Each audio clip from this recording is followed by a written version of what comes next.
today's Rhema word. For he has strengthened the bars of your gates, he has blessed your children within you. Psalms 147:13. Amen.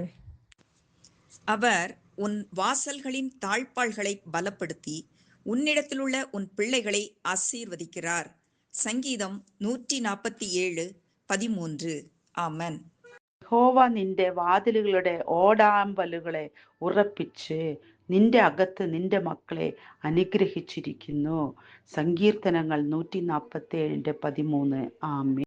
ಆತನು ನಿನ್ನ ಹೆಬ್ಬಾಗಿಲುಗಳ ಅಗುಳಿಗಳನ್ನು ಬಲಪಡಿಸಿದ್ದಾನೆ, ನಿನ್ನ ಮಕ್ಕಳನ್ನು ಆಶೀರ್ವದಿಸಿದ್ದಾನೆ. కీర్తనలు 147:13. ఆమేన్. యెహోవా నీ గుమ్మముల ఘడియలు బలపరిచియున్నాడు, నీ మధ్యన నీ పిల్లలను ఆశీర్వదించియున్నాడు. కీర్తన 147:13.